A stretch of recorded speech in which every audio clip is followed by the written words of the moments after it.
कुंभ राशीच्या लोकांनो, गणेश चतुर्थीनंतर तुमच्या आयुष्यात असा बदल होणार आहे जो तुम्ही कधी कल्पनाही केली नसेल. नशीब अचानक तुमच्या बाजूने फिरणार आहे, पण एक चूक केली तर मोठं नुकसानही होऊ शकतं.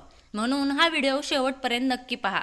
एप्रिल महिना तुमच्या आयुष्यात एक मोठा टर्निंग पॉइंट ठरणार आहे. विशेषतः गणेश चतुर्थीनंतर तुमच्या नशिबात असा बदल होणार आहे जो तुमच्या आयुष्याची दिशा बदलू शकतो. अनेक दिवसांपासून अडकलेली कामे पूर्ण होतील आणि ज्या गोष्टीसाठी तुम्ही मनापासून प्रयत्न करत होतात त्या गोष्टी अचानक पूर्ण होण्याची शक्यता निर्माण होईल. एप्रिल महिन्याची सुरुवात थोडी शांत आणि गोंधळाची वाटू शकते. तुमच्या मनात अनेक विचार येतील, काही निर्णय घ्यायचे असतील, पण नेमकं काय योग्य आहे हे समजणार नाही. अशा वेळी संयम ठेवणं खूप गरजेचं आहे. सुरुवातीच्या काळात थोडासा ताण, मानसिक अस्थिरता आणि अनिश्चितता जाणवू शकते, पण ही स्थिती जास्त काळ टिकणार नाही. गणेश चतुर्थीनंतर मात्र परिस्थिती पूर्णपणे बदलायला सुरुवात होईल. हा काळ तुमच्यासाठी अत्यंत सकारात्मक ठरणार आहे. गणपती बाप्पाच्या कृपेने तुमच्या जीवनातील अडथळे हळूहळू दूर होतील. ज्या गोष्टी आधी कठीण वाटत होत्या त्या आता सोप्या होऊ लागतील. तुमच्या नशिबाची साथ मिळू लागेल आणि जीवनात एक नवीन ऊर्जा निर्माण होईल. करिअरच्या दृष्टीने पाहिल्यास एप्रिल महिना तुमच्यासाठी प्रगतीचा मार्ग उघडणारा ठरेल. नोकरी करणाऱ्या लोकांना त्यांच्या मेहनतीचं फळ मिळण्याची शक्यता आहे. काहींना प्रमोशन मिळू शकतं, तर काहींना नवीन नोकरीची संधी मिळू शकते. व्यवसाय करणाऱ्या लोकांसाठी हा काळ नवीन करार आणि संधी घेऊन येईल.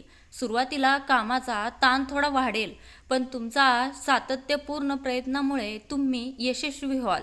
आर्थिक स्थितीबाबत बोलायचं झालं तर हा महिना तुमच्यासाठी लाभदायक ठरणार आहे.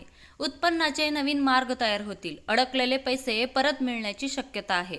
गुंतवणूक केल्यास फायदा होऊ शकतो, पण कोणताही मोठा निर्णय घेताना विचारपूर्वक पावले उचलणं गरजेचं आहे. अनावश्यक खर्च टाळा आणि पैशाचे योग्य नियोजन करा. प्रेम आणि नातेसंबंधांच्या बाबतीत एप्रिल महिना तुमच्यासाठी सकारात्मक बदल घेऊन येईल.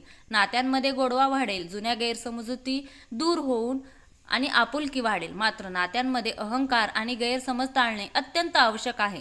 संवाद ठेवल्यास नातेसंबंध अधिक मजबूत होतील.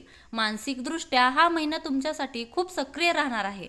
तुमच्या मनात नवीन कल्पना येतील आणि तुम्ही अधिक क्रिएटिव्ह व्हाल, पण कधी कधी जास्त विचार केल्याने तणावही वाढू शकतो. त्यामुळे स्वतःला शांत ठेवणं आणि सकारात्मक विचार करणं गरजेचं आहे. आरोग्याच्या दृष्टीने पाहिल्यास एकूण स्थिती चांगली राहील, मात्र कामाच्या ताणामुळे थकवा जाणवू शकतो. योग्य आहार, पुरेशी झोप आणि नियमित व्यायाम यांकडे लक्ष दिल्यास तुम्ही निरोगी राहू शकता. पाणी जास्त प्या आणि जंक फूड टाळा. या महिन्यात काही गोष्टींची विशेष काळजी घेणं आवश्यक आहे.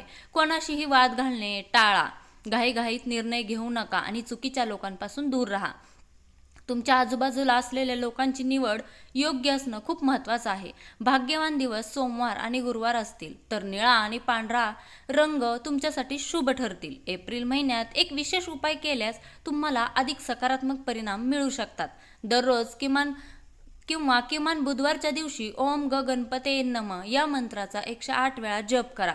गणपती बाप्पाला दुर्वा अर्पण करा आणि गरजू लोकांना दान करा. हा उपाय केल्याने तुमच्या जीवनातील अडथळे दूर होतील आणि नशीब तुमच्या बाजूने काम करू लागेल. एकंदरीत एप्रिल महिना कुंभ राशीच्या लोकांसाठी परिवर्तन, प्रगती आणि सकारात्मकतेचा काळ ठरणार आहे. सुरुवातीला थोड्या अडचणी येतील, पण गणेश चतुर्थीनंतर परिस्थिती पूर्णपणे तुमच्या बाजूने निर्णय घेणार आहे. मेहनत आणि आत्मविश्वास यांच्या जोरावर तुम्ही मोठं यश मिळवू शकता. पूर्ण व्हिडिओ ऐकल्याबद्दल तुमचे खूप खूप धन्यवाद. आणि तुमची रास कुंभ असेल तर कमेंटमध्ये जय गणेशा नक्की लिहा. श्री स्वामी समर्थ. जय जय स्वामी समर्थ. धन्यवाद.